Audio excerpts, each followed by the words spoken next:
everyone, my name is Caitlyn. Welcome back to my channel, or welcome if it's your first time here. So I'm still working on getting caught up on my wrap-ups. I got behind on wrap-up videos, so yeah, still working on getting caught up on that. So today I would love to share with you everything that I read from January through April of 2023. There's quite a few books. It's good amount.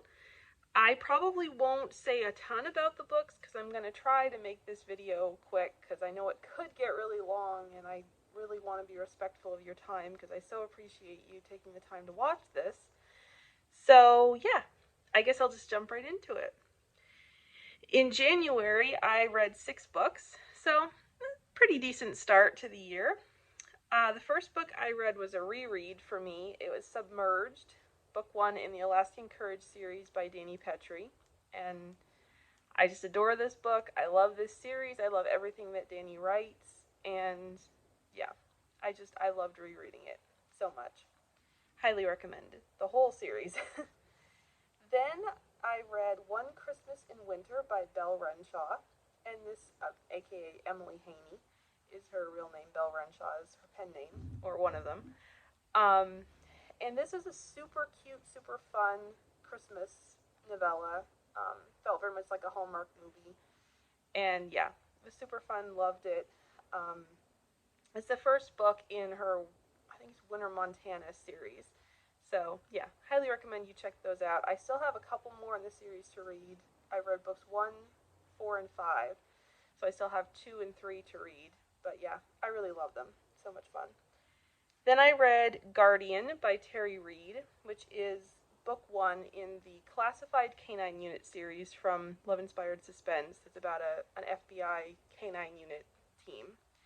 And it's one of their continuity series where each story has its own mystery that's wrapped up at the end of the book, but there's an overarching mystery that carries throughout all, I think there are 6 books in that series. So I'm excited to continue on. That's an older one. I think that's from like 2017, 2018. And it's been on my TBR that long, and I just finally got around to reading it. So yeah, really enjoyed it. Then I read The Temporary Roomie by Sarah Adams. Now, this was my first Sarah Adams book. I've been dying to read her books for ages now, and finally get around to it, and I loved this book so much. It was just amazing. I love Drew. Yeah, he was fantastic. It made me like the whole idea of prank wars, which I didn't think I would like in the story, but I really loved it in this one, how it was done. And yeah, I mean, there's enemies to lovers too, which again is not one of my favorite tropes, but I just really loved the way she did it. And I love Drew. Did I mention that? I love Drew a lot. He's pretty awesome. This is a sweet, clean rom-com. It's not Christian fiction. It's closed door. There are some kind of steamy makeouts. It never goes any further than kissing, but there are a couple scenes that might make some readers uncomfortable, and there are a few instances of mild language. But yeah, I really loved that one. I would highly recommend it. Like I said, that was my first book by her, and I can't wait to read more. Then I got to beta read an early copy of The Shifting Current by Dani Pettrey, which is book 3.5 in her Coastal Guardian series. And again, like I said, I love everything that Dani writes, and this is Emmy and Logan's story, and we'd been waiting for their story since book 1, and so yeah, it was amazing to get it. It was a wonderful, wonderful story, and I highly recommend you check out any of Dani's books, and all of them, actually. Then lastly, I read The Siren of Sussex by Mimi Matthews. And this is book 1 in the... I can't think of the series now. Series title now. It's escaping me. Oh well. I'll include it in the description because I can't think of it right now. But yeah, but it was so enjoyable. I've always been a horse girl. I rode for years and years and years growing up. I have horses, and Mimi does as well, and she is a rider, and her description and her knowledge of horses come through in this book in such a beautiful way that I rarely see in terms of books that I read, so I loved it so much. And I'm really excited to read the second book in the series, which is, I believe, called The Belle of Belgrave Square. And it's, yeah, I loved, we met the heroine of that book, well, actually, we met both characters from that book in this one, and I love this heroine. She reminds me very much of myself, and I've heard it's going to have Beauty and the Beast vibes, and yeah, I'm so excited. Can't wait, but yeah. I did really enjoy Siren of Sussex. Okay, then in February, I read 7 books. First was Battleship by Savannah Scott, which is book 2 in her Getting Shipped series. Super fun. Then I read Township by Savannah Scott, which is book 3 in the Getting Shipped series, and I love this one so very much. I just adored Aiden. He is so sweet, one of my very favorite heroes of the series, and yeah, it was awesome. Then I read Beach Haven by T.I. Lowe, and I really enjoyed this one. This was my first read ever from T.I. Lowe, and really, really enjoyed it very much. Listened to the audio. Audio was pretty great. And I'm excited to get into book 2 because I have heard such amazing things about the hero of book 2 that I think he is really going to become a favorite of mine. And so yeah, I'm really excited about it, but I was like being a stickler and wanting to read the series in order. So yeah, can't wait to get to Driftwood Dreams. Then I read You and Me by Becky Wade, which is a Christmas novella that is 2.5 in the Misty River Romance series. So it comes between Let It Be Me and Turn to Me. And this book was just so fun and delightful. I just, yeah, absolutely loved it. It was a wonderful, wonderful read. It could be read, whenever you need a Christmassy read. And yeah, so delightful and fun. Then I read The Cairo Curse by Pepper Basham, which is the sequel to The Mistletoe Countess. And yeah, super fun. Loved it. Loved being back with Freddie and Grace. And yeah, the mystery was super fun, and there was lots of excitement and adventure that happened. I have personally have never been a person that was big into Egypt, but reading this book, I can see and understand why people love it so much. So yeah, highly recommend that. Then I read In Spotlight and Shadow by Rachel Scott McDaniel, and this is a time slip between the 1920s and present day. And I love Rachel's books so much. She's an amazingly talented writer. And yeah, her books just always become favorites for me. So this one was no exception. So highly recommend that you check out her books. Then I read Running on Empty by Ash Keller. This is a clean, sweet rom-com. And it's a short, quick read, and it's so much fun. I loved it. I really loved it. I've loved everything I've read of hers, and yeah, highly recommend you check out her books for clean, sweet, quick reads because they are awesome. Okay, then in March, I read 6 books. So the first book I read was That Time I Kissed My Brother's Best Friend. That's a hard title. By Julie Christensen.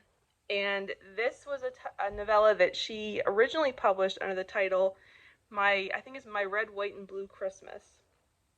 And so it's Christmas in July, which is very fun. And it's sort of like a prequel to both of her current series that she has. So it has some characters from her Apple Valley, right? Yeah, Apple Valley series. It has some characters from that in it, but it's set in New York, not Oregon, where the Apple Valley series is. So it kind of intertwines both series. So yeah, so much fun. Loved it.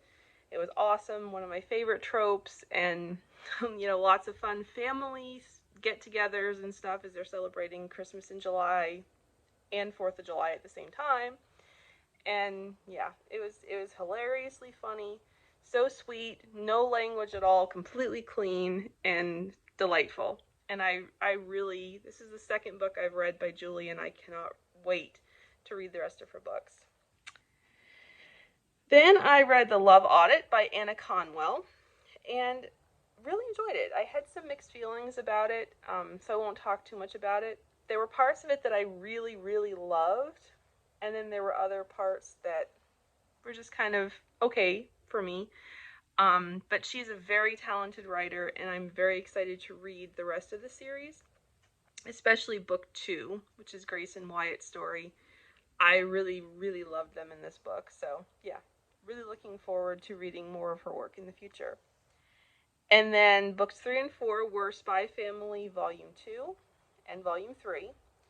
And yeah, they were super cute. Loved them. I actually loved both of them more than I did the first one even. So yeah, really enjoyable, and I'm excited to continue on to book 4. Volume 4, sorry.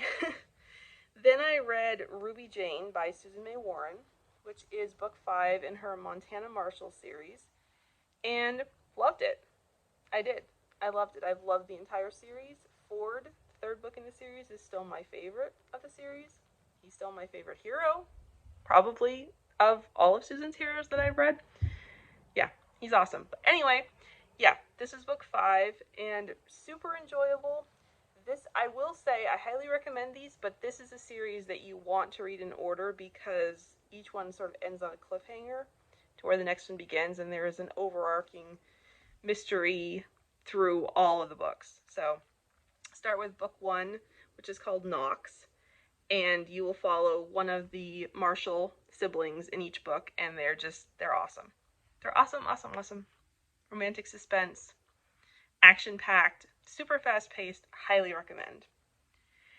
And then I read Looking for Lovely by Annie F. Downs, which is a nonfiction book.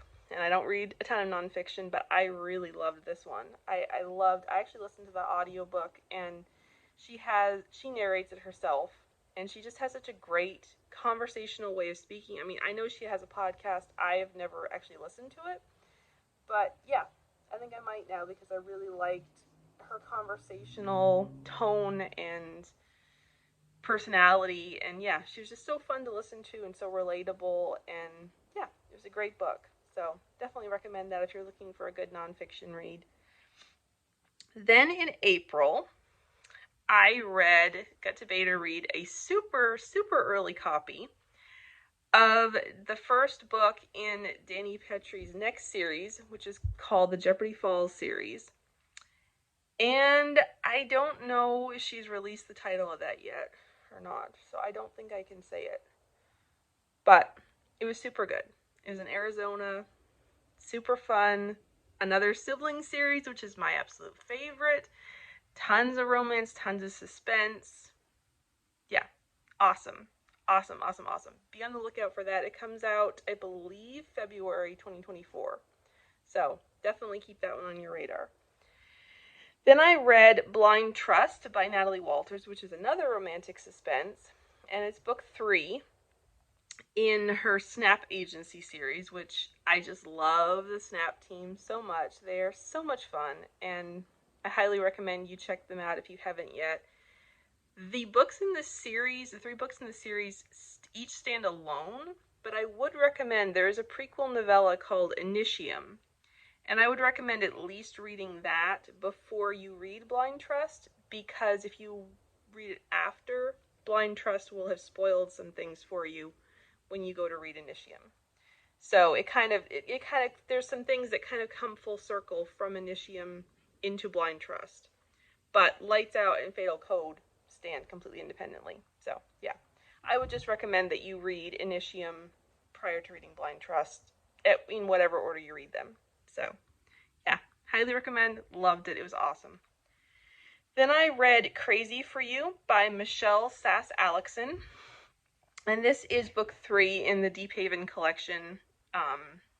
Which is a super fun collection where we get to go back to Deep Haven, which is a town that Susan May Warren created originally. And we've got new authors writing books and being mentored by Susan May Warren. And yeah, they're super awesome. This one was super fun and enjoyable. Loved the characters. And yeah, just all around loved the book. And I'm excited to read more. I actually skipped over book 2. I read book 1. I haven't read book 2 yet, but I read book 3 because I needed it for a challenge and because I was really super interested in reading it. So yeah, highly recommend it.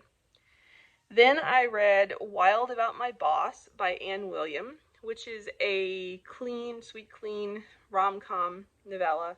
And it was super fun.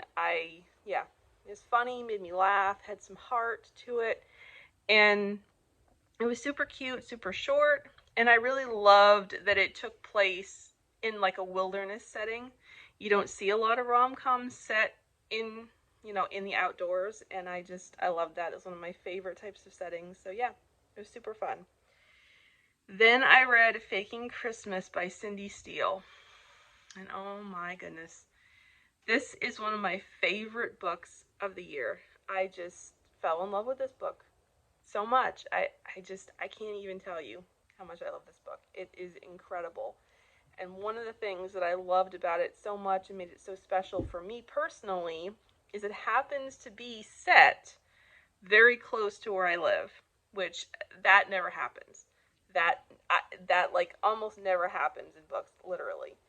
So I was so excited. I mean, there are some scenes where the characters go places that I have been to, and yeah, so that just put me over the moon, excited and happy, and yeah, I just loved it so much.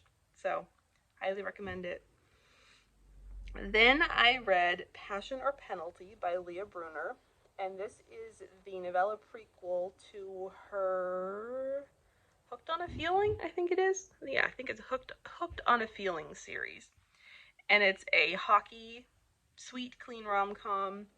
There are a couple of swear words in it, but they're mild and very infrequently used. And yeah, and otherwise it's completely clean, and it was super fun. It was a second chance brother's best friend rom-com, and it was so cute, so sweet, and so funny. It had me cracking up, and yeah, I just loved it. So highly recommend. I cannot wait to read Desire or Defense. I have it, and I can't wait to read it this summer at some point. Then I read What Dreams May Come by Dana. I'm sorry, I don't want to butcher your last name, so I'm not even going to try to pronounce it, but you'll see the cover here, so you can see it. This is a Regency retelling of the movie While You Were Sleeping, and it is delightful. I absolutely loved it. I mean, that's one of my favorite movies. I loved this book. She does such an amazing job of giving nods to favorite scenes from the movie, but also keeping this book entirely its own story at the same time. And it's delightful. It's funny, it's deep, and it's got a hint of suspense to it, which is cool, and I love that. And so yeah, it was a delightful read, and I am so glad that I read it. So I would highly recommend that. Again, that's just a clean Regency story. There's no faith content in it at all, but yeah, completely clean and super, super fun. Highly recommend. Okay, that's everything I read from January through April of 2023. So, yeah, I'm excited I get to share that with you, and let me know what you guys read in the first, 4 months-ish of the year. If you've read any of these books, let me know your thoughts. Or if any of them piqued your interest, let me know which ones, and yeah, let's just chat about it, or anything else you'd like to chat about. Just leave a comment below, and I would love to chat with you. I hope you have a wonderful day. Thank you so very much for watching. It really, truly means the world to me that anybody would spend their time to watch me. So, thank you so, so much. Have a wonderful day. See you next time. Bye.